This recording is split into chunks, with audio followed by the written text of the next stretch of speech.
recognizes the ranking member for opening statement. I yield to the ranking member for an opening statement. I yield back. Good morning, Madam Chair. Thank you, Madam Chairman. Distinguished gentlelady from California, Mary Bono. Gentlelady is recognized. Chair now recognizes the lady from California is recognized. I'm pleased to introduce Congresswoman Mary Bono, former U.S. Representative for California's Inland Empire and Desert Region from 1998 to 2013. Mr. Speaker, I yield myself such time as I may consume. Gentlelady is recognized. Hello and welcome to Sagely Speaking. I'm Mary Bono, and I'm very excited to welcome my special guest this week. He didn't have to travel far to be on my podcast. It's my husband. He's sitting in the kitchen on his computer with his headphones and mic, and I am in the office. So it's going to be an interesting interview for sure. It's a departure from our normal topic, which is usually drug abuse prevention and awareness. But my friend Kim and my engineer John had this idea. Let's put Steve on the show and let them learn a little bit about Steve. I'd like to thank my sponsors, the beautiful Tamarack Resort in Idaho, America's only ski, golf, and lake resort, Mothers Against Prescription Drug Abuse, driving solutions to prevent drug abuse and overdose deaths by focusing on prevention through education and awareness, and Map to Action, dedicated to promoting smart policies that keep our communities safe and healthy. Sponsorship information about all of our sponsors can be found on our website at sagelyspeaking.com. I happen to live with and I'm married to a very extraordinary man with an extraordinary career. He's fascinating. He's one person that I've been with where big name celebrities actually stop in their tracks to talk to him about his life. And that's always a thrill. And believe it or not, Steve Oswald, my husband, is kind of shy. You'll hear that, I think, in this interview. I've tried to pep him up to be funny and engaging, but you'll probably hear that he's a little shy. It's hard for him to talk about himself. But let me tell you a little bit about my husband, Steve Oswald. During his 30-plus year government career with both the Navy and NASA, he served as a Naval Aviator, a test pilot, a Space Shuttle astronaut, and a senior executive. As an astronaut, he flew 3 Space Shuttle missions, commanding STS-67 aboard the Space Shuttle Endeavour in March of 1995, after piloting 2 missions aboard Discovery in 1992 and in 1993. In 1996 through 1998, Steve was assigned to NASA headquarters in Washington, D.C., as Deputy Associate Administrator for Space Operations, where he was responsible for the Space Shuttle, expendable launch vehicles, and space communications programs for the agency. Steve is a 1973 graduate of the U.S. Naval Academy. He was an aerospace engineering major, and he was a 1978 graduate of the U.S. Naval Test Pilot School. Now, Steve and I spent the weekend in Ogden, Utah, at the 95th Bomb Group Memorials Association reunion, where he and I were able to talk a lot about our fathers and the inspiration they were for us in our lives. My dad was a waist gunner in a B-17. He was based in England. He flew over 20 missions flying over Germany during World War II. And Steve's dad was a naval aviator based in the Pacific. So I think that our fathers gave both of us very similar outlooks on life, some similar ethos, political views, all of the above. But Steve, welcome to Sagely Speaking. It only took us over 20 episodes to think to bring you on. Thank you for doing this. Well, thank you for having me. I'm sure that I'm here just because Kim and John are getting bored listening to the same topic. So maybe we can move in a little different direction. You know, that visit up to Ogden was pretty special. And remembering the B-17 guys that flew in the 95th Bomb Group was really a privilege, and made me think about my dad. And your dad and my dad couldn't have been further apart on the planet in World War II, right? He was in England. Your dad and mine was stationed in Attu, which is one of the furthest west islands in the Aleutian chain. And their missions were very different too. You know, the B-17 guys flew with dozens of airplanes on a strike, and later in the war, probably hundreds of airplanes on a single mission. And my dad was flying a twin-engine Lockheed Ventura PB-1, and they flew single ship out of Attu, 8 hours one way to the Creole Islands and bombed and strafed, and then turned around and came back. So very, very different missions, but probably exactly the same attitude. Worried about making it back, worried about getting their crew back, and most worried about maybe the possibility of letting letting their comrades down, probably more afraid of that than actually the physical danger that they were in. Pretty amazing guys. And then they came back and never talked about it. And both of our dads ended up being healthcare professionals. Yours an ENT doc and instructor at USC, and my dad a dentist in Bellingham, Washington. One thing, though, that's different, Steve, is that you decided to go into the military. So you were inspired, and I would love for you to talk about that inspiration. Yet with my family, my brothers, my sister and I, nobody was inspired to join. So that's a huge difference. What inspired you to join the Navy when? Well, I think if, your dad came back and went to school, and my dad came back and went to school, except he stayed in the reserves, the Navy reserves, partly, I think, to help pay for school, and partly because he just loved the flying. And they offered him the opportunity to transition from this twin-engine bomber patrol airplane to fighters. So he flew Hellcats and Bearcats and Corsairs and later A-1s out of Seattle. And he just loved doing that. He did that, I think he was in 23 years before he finally retired, when he was finally taken out of a flying job and decided that if he was going to spend time away from his family and not be able to fly, that it was better to retire. So, but he used to fly some of those airplanes with a single airplane or as many as 4 right down our street in Bellingham. And he was low enough that I could see his face in the cockpit. So the rules were very, very different then than they are now in terms of the how low you were able to fly, and not that they were any safer than we would be if we were doing it, but if I had done that during my flying career, I'd have probably been putting my wings on the table and hanging up the flying business. Wait, for the record, are you saying you never flew too low? See, I know some of these answers before I ask you the question. So, well, I think I flew lower than was smart on a good number of occasions, but never down anybody's, domestic street. But plenty of times lower than we should have when we were overseas. Yeah. I know. My dad probably would have loved to have been a pilot. Instead, he was asked to serve as a waist gunner in a B-17 crew. And I think that probably was a huge difference with your dad's absolute love of flying and then yours after that. So you decided to go to the Naval Academy and pursue the same career path. Yeah, and I was very lucky. My eyes when I was accepted to the Naval Academy weren't good enough to go flying. And somehow over the course of the 4 years there, my eyes went from like 2025 to 2015, and I was able to go ahead and get into flight school and carry on from there. But I think if you spend a lot of time thinking about what you've done and what you've been able to do, if you're honest with yourself, I think that a lot of times there's a lot of luck involved. Yeah, there's some hard work, but I was tremendously lucky in the airplanes that I got to fly and the people that I got to fly with, and the opportunities came along, and if you take advantage of those opportunities, you get to do some pretty extraordinary things. So what role does teamwork and communication play in your work, your former work as a naval aviator, especially during missions and carrier operations? Well, it's all about teamwork, really. And the teamwork, the bigger team, includes everybody on the ship, and there are 4,500 people on Midway, I think, when I was there, and there are probably 5,500 on the bigger ships now. The mission doesn't get done without each and every one of those guys. And the folks that you get to know the best are the ones that you fly with, of course, but the maintenance guys are keeping you alive, day in and day out, as are the folks that are directing airplanes on the flight deck. And the flight deck of an aircraft carrier is probably among the most dangerous places to work in the world.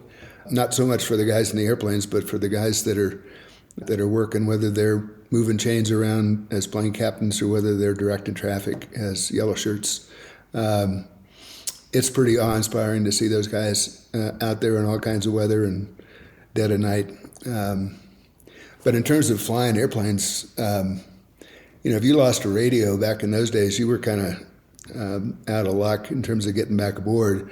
unless you could fly somebody's wing down to where you could see the ship and land, and that happened on more than one occasion. So yeah, you're kind of dependent on each other to keep surviving. You love the word camaraderie. I hear you use it a lot. And can you describe that camaraderie and the sense of duty among the Naval Aviator community and within the greater aviation community as a whole? I know you love camaraderie, and you tease me because we say to each other, my good friend, and for you, your good friend has some near-death experience and you saved each other's lives and you lived to tell the tale. And for me, a good friend, you joke with somebody maxed out to my campaign. So you love to point out that difference between politics and the military career. But what about that camaraderie to this day? You were close with all these folks, or? Oh yeah, I mean yes, and it's pretty special, the bond between the folks you get to fly with, whether you're flying in space or you're flying off of a ship. The teamwork that's required to get any of those things done, and it's all wrapped around this term mission. And I've been incredibly fortunate to have 3 jobs in which mission was a bigger deal than work. Like you show up and you put in your 8 hours and 40 hours a week and go home. We had missions, and sometimes it took 80 hours a week or more, and that's pretty special. And that, I think, the whole camaraderie thing gets wrapped around the mission, and having done the mission together as a team, and there's a pretty special bond there.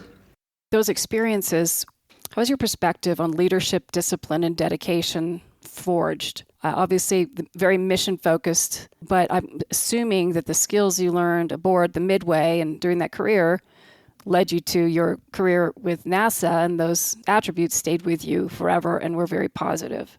Yeah, I mean, this is the lucky thing, and sometimes, I say it a lot, better to be lucky than good. Being good helps, but, I was incredibly fortunate to be ordered into a squadron, and you have no control over that. The Navy sends you where they need you. But we had probably 2 of the best commanding officers, certainly on that ship. So for most of the time that I was in that squadron, these 2 guys were the leaders that were running the show, and they were awesome. They were great pilots. They could both write. They had a great moral outlook on why we were doing what we were doing and how we were going to do it. I just was awed by these guys, and that leadership that they demonstrated trickled down through the department heads to the junior officers and to the lowest ranking enlisted guy in the squadron. It was pretty amazing to watch, and you can learn an awful lot by watching somebody who is just a natural leader, and so I was lucky enough to have a good number of them around. And, when it got time to leave there, I was thinking I wanted to do one of 2 things. One of them was to go with the Blue Angels, because I've always thought they're pretty cool. And then the other one was to go to test pilot school. And it turned out that our air wing commander was a graduate of the test pilot school, and he was one of the mole astronauts that went back to the Navy because they canceled the program. So he had been through test pilot school and selected as an astronaut. And he wrote one of my letters of recommendation to the test pilot school selection thing. And when I got into DPS, I was probably the youngest, most junior guy to have been selected for that in a long time. I hadn't even been selected for lieutenant yet. So it was pretty amazing to roll into that. And I wouldn't have been selected if I hadn't been on that one ship either, because it was the middle of a gas crunch and we were the only people with fuel. So we got to fly a lot, and we got to do a lot of carrier landings, so we were a leg up on everybody else in the Navy. Well, I know you love to say it's better to be lucky than good, but I think in your case, you're both lucky and you're really good. So it's where success is where luck and preparedness meet, right? That's for sure. But can you talk, so test pilot school, what did you fly? What was your favorite plane? Oh, there were a lot of them at test pilot school. I mean, you come into test pilot school having flown 3 or 4 airplanes, and you leave having flown over 40. And they range from gliders to helicopters to a twin-engine Army airplane called the Mohawk, the OV-1. And we flew the T-38 that I ended up flying for NASA for a long time. And, the T-38 I have more hours in the T-38, an Air Force airplane, than I have in any other single airplane. But it was fun to fly the T-38 when I was there. And I flew the F-4 and, of course, the F-18 once I was out at TPS. So lots of great airplanes. Well, we're going to transition now into space, if we can. I think it's interesting. How did you make that jump from test? And by the way, audience, my friends, yes, I know most of these answers already, but I think they're very interesting. So I'm going to ask him, yes, I know some of these answers. Forgive me. I'm just trying to get out of him some interesting stuff. So, Steve, how did you go from test pilot school to NASA? Was it easy? Was it overnight? Was it overnight success? No. It is for some people. If you have just exactly the right degree and you have, you've come along and you fill a square perfectly for them, then, yeah, you can get picked up on the first try. I went down and interviewed. They picked the first astronauts in 1978, first shuttle astronauts in 78. And they had a big class, 35 folks. But of those 35, I knew like 3 of them, and I'd been drinking in the bar with them for 6 months there at Pax River. I was still in school, and they were off in the test directorates. But anyway, I knew these guys, and they were sort of like me. So I figured next time I would apply, and I did in 1980. I interviewed, didn't get selected, but I wasn't expecting to because I was still like 28 years old, I think. But then I interviewed again in 84, which was the next time they took applications, and wasn't selected. But I was invited to come down and do basically an instructor pilot job in T-38s with NASA. So got down there, I think, in November of 84, and they interviewed again that next year in 85, and I was selected. I think they announced that in like May, and we started in August. So yeah, it all worked out. It just didn't happen as quickly as I was hoping, but better late than never. And it wasn't even all that late because we ended up losing Challenger that next January of 86. And then we were in kind of a holding pattern for, our class was expected to fly within 3 years, and it ended up being more like 6. And after Challenger, you worked very hard at trying to figure out what went wrong and how to fix it and make sure it didn't happen again. Yeah, I didn't do too much about figuring out what went wrong. There were a lot of guys, a couple of accident boards that did that, and figured out pretty quickly that there was a pretty massive leak in one of the field joints that caused that accident. The question about how to fix it took a lot longer, and then once they figured out what might work in terms of a fix, trying to figure out how to test it so that we had enough confidence in going to fly again. So yeah, that took probably 2.5, 3 years to get to where people felt good about that. And I spent an awful lot of time. It was a privilege to work with a couple of groups that were monitoring the redesign of the solid rocket motor, and I spent a lot of time in a T-38 going between Houston and Ogden, Utah, Hill Air Force Base, where Morton Thiokol was located, the manufacturer of the solid rocket boosters, and then Huntsville, which is where the Marshall Spaceflight Center is, and it was their program within NASA, and then, of course, the Cape in Washington every now and again. So real privilege to be able to do that, but a lot of work, a lot of time in the air, and a lot of time sitting in meetings. Yes. When I hear you talk about the transition from the simulators and the training to the real flight, I love the stories that you tell. Can you talk about the training and then your first flight and what it was like to launch, and that you Sure. still thought that was a good idea? It's a great idea. I think, first of all, one thing about being able to spend so much time on the solid rocket motor redesign, I didn't have any concern at all about the solid rocket motor's ability to perform after having done that. So, a lot of people ask me, why would you get on this thing after you were there and you watched it come to pieces? It just wasn't a concern with the solids. There were plenty of other things to be thinking about, but not that. So anyway, one of the things that is, they do an amazing job of simulating every aspect of the mission that you're going to fly. And they have a lot of different simulators, including an airplane, shuttle training airplane we practice landing the vehicle in. And they do as well as they can on everything. And we have this motion-based simulator that during ascent, it would rumble a little bit as the boosters were taking you up. And then the booster separation, when you get to that, it kind of brings you back down again because the G's are coming off. And then there's this little thump, hydraulic thump that you get, and then a little pink glow on the windshield where the booster separation rockets are beating against the windows. And that's it. It's kind of a nothing. And then you get in the real vehicle and you get to this booster separation thing at just after 2 minutes in flight. And there's this huge clang as the bolts fire that release the boosters from either side of the cockpit. And then those rockets fire, and instead of being this nice pink glow, it's, red and orange and white flames that are, and it lasts about a week instead of the, second and a half that and then I got back and I asked this friend of mine, Hoot Gibson, why didn't you tell me about booster separation? And he says, oh, you mean the train wreck? I said, yeah.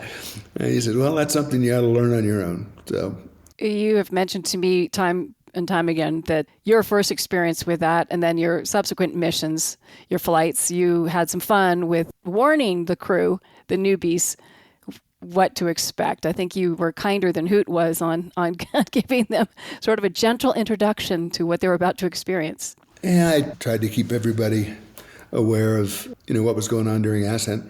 We didn't do that many simulations of ascent or landing with the folks that were riding downstairs. So the four folks that were on the flight deck were in the simulator. Sometimes only three of us: the commander, the pilot, and the flight engineer. The mission specialist number 2 sits right between the pilot and commander and a little bit aft. And then the mission specialist 1 also rides on the flight deck, but he or she is often spending more time doing the science training with the folks that are riding downstairs. So, having all 7 folks in the vehicle doesn't happen very often until you're actually in the vehicle going to do it. And so I thought bringing the 3 folks along that were riding downstairs was probably a good idea, letting them know where we were and what was going to happen next. Yeah, good for you. That's what I would have hoped for rather than the surprise. We'll continue our conversation with our guests in just a moment, but I'd like to take this time to thank my sponsors, Tamarack Resort in Idaho, America's only ski, golf, and lake resort. Escape the ordinary and embrace adventure at the breathtaking Tamarack Resort, nestled in the heart of Idaho. Whether you crave the rush of skiing down pristine slopes, shredding the trails on a mountain bike, perfecting your swing on their scenic golf course, or diving into thrilling lake activities, Tamarack has it all. Experience the ultimate outdoor getaway with endless opportunities for excitement and relaxation. Book your stay now and discover the wonders of this magnificent resort. Visit tamarackidaho.com.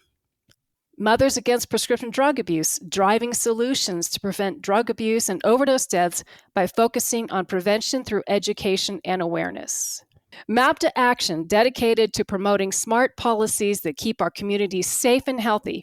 All of our sponsors can be found on our website at sagelyspeaking.com. And now, back to the show. We talk a lot, as you know, Steve, because you listen to all of my podcasts about mental health and drug addiction, which we're not going to talk about on this podcast episode.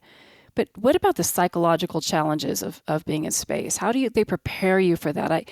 For me, the thought of being held in a metal container without any ability to take a walk or to get out or breathe fresh air, I would have claustrophobia for sure. And as you remember when we met, I told you that I thought there was nothing pretty above tree line. So we had a pretty interesting conversation about that. But the psychological challenges, I think you get a little claustrophobic going to an MRI machine. How did you manage living on the space shuttle?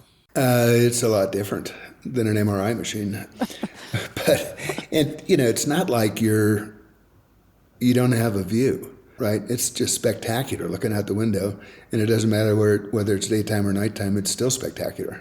And so I actually was kind of hoping for more time to be able to spend looking out the window, because I was planning on going back and flying mission number 4 and number 5, and it just didn't work out that way. But, I think it's very different. Flying an airplane versus flying a spaceship. The whole mission thing is the same, and the landing aspects are the same. But you train for so long for this. In the case of my first flight, 8-day mission, and the last flight was 17 days, and you train for years to get that done. So once you finally get into it, you're kind of hoping it doesn't end so quick. It's just a pretty phenomenal experience. But and I've been beating up my knees weighing over 200 pounds for most of my life, and it was really nice to be weightless for a while.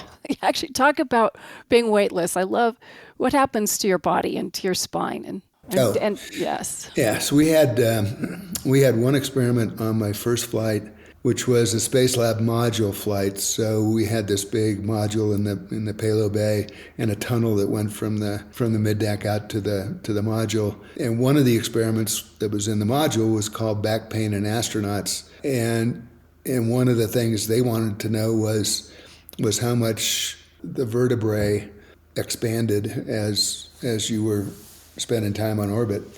And it turned out that over the first 3 days, I think, of that flight, I grew 3.5 inches. So I went from being 6'1"-ish to 6'4.5", I guess, right? And that was a little bit uncomfortable, as the muscles had to unload and give up as the discs are trying to expand the vertebrae. And it's not all in the back, the knee joints and the ankle joints and the neck all contribute to that 3.5 inches. But it took about 3 days to stretch out to that height, and it took about half a second to give it back once we were back on the ground, which was really uncomfortable on that first flight. But oddly, I didn't notice it on Flight 2 and Flight 3 when I came home. But you seem to be rare. I don't know what the numbers are of astronauts who experience space adaptation sickness. And you had very little. Again, crewmates of yours had severe sickness when they got to orbit. How did you prepare for that? Did people have any idea they might or might not get it? And what's it like? I don't think it's predictable at all. People who can fly good instruments in an airplane are generally not as susceptible to space adaptation sickness because they train themselves to believe their eyes and not their ears. And I do believe the docs would tell you that they don't know yet what causes SAS, but I think it's mostly a disconnect between what the eyes are seeing and what the ears are experiencing with respect to mostly the otolith organ, where those little hairs that stick up with the weight on top that are the accelerator measuring device for humans.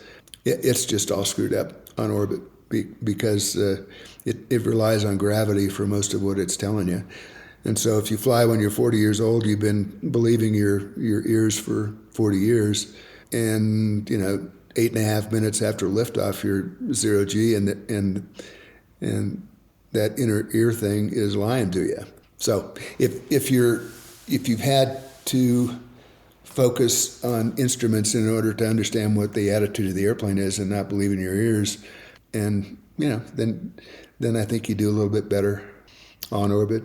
Well, to me, it reminds me, it's probably a silly comparison, but it reminds me of morning sickness during pregnancy, and that's not a lot of fun. So I can't imagine what the SAS is even like for folks, and that they'll do it once and then do it again. But Steve, you talked about the window and the view of the Earth. How many sunrises and sunsets would you see in a day? And also, how did seeing all of that, seeing the Earth from above, how did that change your perspective on life in the world? I'd like to say profoundly, but I think my perspective had already started to morph a little bit just from seeing photographs that other folks said. It is profound just to see the Earth from that vantage point. And the answer is 16 regarding the number of sunsets and sunrises every day, but they're really quick. So it's pretty phenomenal doing, you're traveling over the Earth at 5 miles a second. It doesn't seem like it's all that fast because you're a couple hundred miles up, but it's pretty phenomenal. And I think that if you look at the limb of the Earth where the atmosphere is around the curvature of the Earth, and you see the sun rising or setting in that, and realize that, that's all that's keeping us alive on planet Earth is that little thin strip of atmosphere. And space is just a really nasty place. If you're going to go outside in it, you need to have a very special suit on. When you're on orbit, the sunny side of the orbiter is plus 250 degrees and the shady side of the orbiter is minus 200 degrees. I mean, that's a huge temperature gradient. So it's worth taking care of. I'm not a bomb-throwing environmentalist, but I've always been told since I was a kid that you leave the campground cleaner than you found it. And I think that when you can make choices that will positively affect the environment, then you ought to make that good choice. How about geopolitical lines? I kind of like being a moderate. No, I don't mean your political philosophy. You could go on to that, but I mean when you're looking at the Earth from above, or there are no lines depicting nations, or... That's true. There are no geographical, political boundaries. And, that's one of the things that you feel a little bad about. It just doesn't make any sense that we end up, at the time we were doing that, they were doing a lot of killing of each other in the Eastern Mediterranean. And they've been doing that for hundreds of years. And it's kind of like where we are now. We have enough things to worry about without deciding that we ought to be going to war against each other. It just doesn't make any sense. So, I don't know. I guess that's about as political as I get in terms of... It is kind of interesting, though, as you're flying over the Pacific and you're coming across the coast of South America, and it turns from just nothing but water to mountains and then rivers and plains and another ocean, and the next thing you know, you're flying over Africa. It's pretty phenomenal. And I was on this lucky theme. 2 of my 3 flights, we flew it at a 57-degree inclination. So, and that's as high as the shuttle can get unless you do something pretty extraordinary, which they did on one mission. Got to like 62 degrees, I think. But 57 degrees will get you from the Aleutians. You can see the Aleutians, fly right over them, down to Cape Horn in terms of the amount of geography that you're going to get north and south. And that's pretty phenomenal. In contrast to that, my last flight was flown at 28 degrees. And if you look at the map from 28 north to 28 south, it's mostly water. And so it's not nearly as interesting as the first 2 flights in terms of looking out the window. You mentioned, you don't get too political, and I just thought I'd throw in a very funny story. At least it was funny to me. I think it was to you too. But there was a moment, you and I were newly together, and Speaker of the House at that time, John Boehner, was trying to recruit you to run for Congress. And we were newly together. I said to myself, I didn't give him my opinion. I said to myself, if he runs, then I'm out of here. I'm just done with politics. But you came to your own conclusion, and a few friends gave you some sage advice after you pondered if you should run for Congress for a while. And thank God you came out with the right decision. But what did your friends tell you? Well, I don't think I can use the exact language, but we ended up having dinner with a half a dozen good friends who were, all of them, I think, government employees in various agencies, a couple of, it's a 3-star and a 2-star, I think.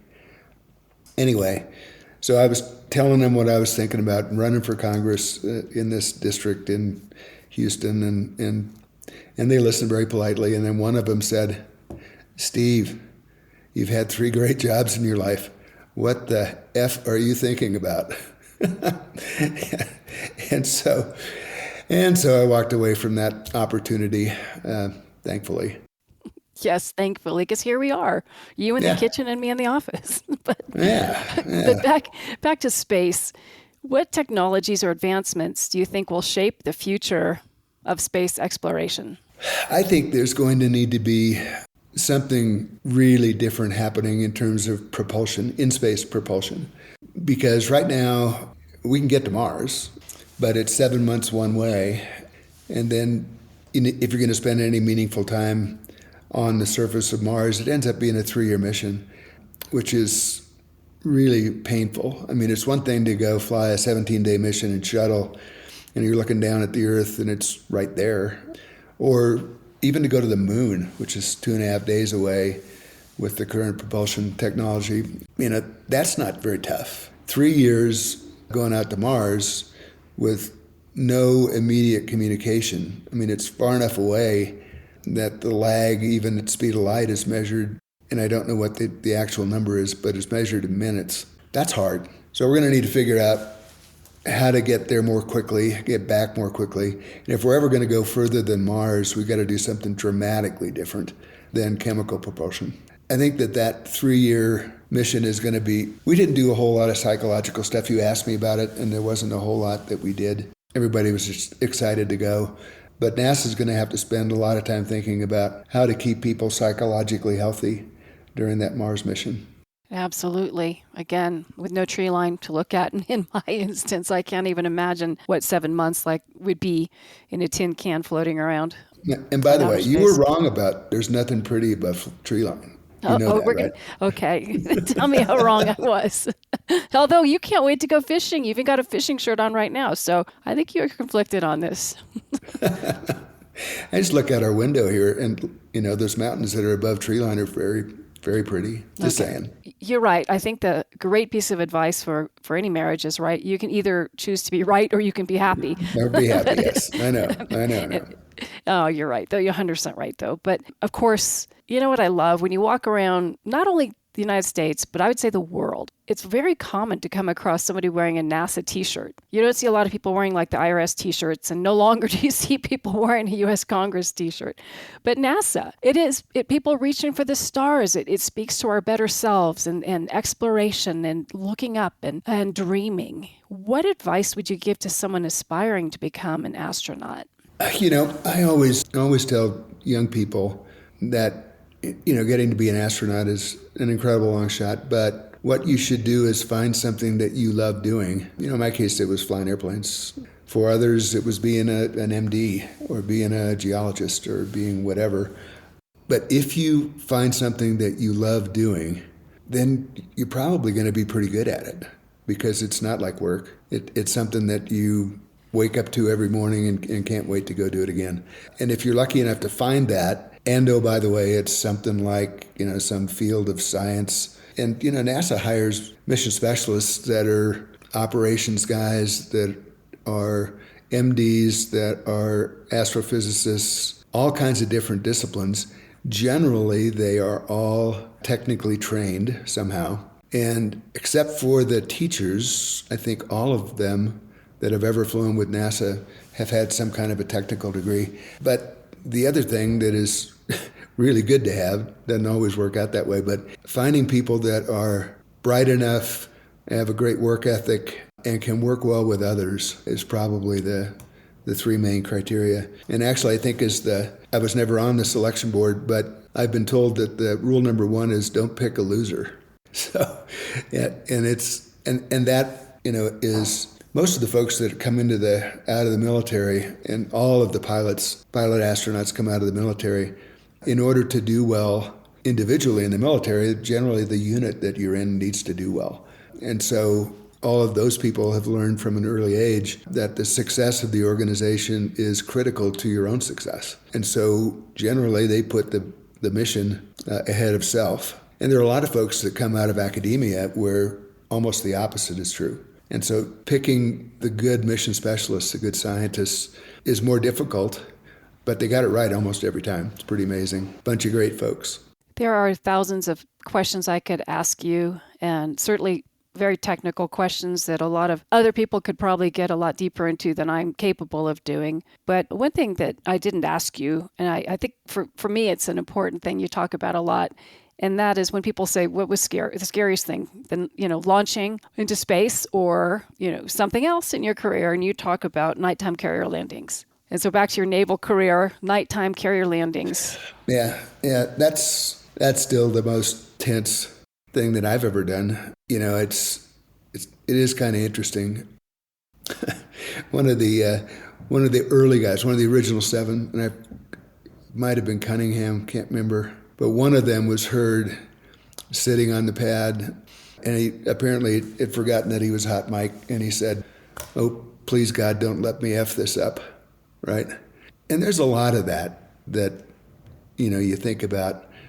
And behind the ship at night, especially when the deck is moving, I've never seen anything blacker than a moonless night at sea, and all there are the lights of the glow of the lights in the cockpit, and then there's the ship that's out there, and you can see the lights, and they just get bigger and bigger as you're coming down.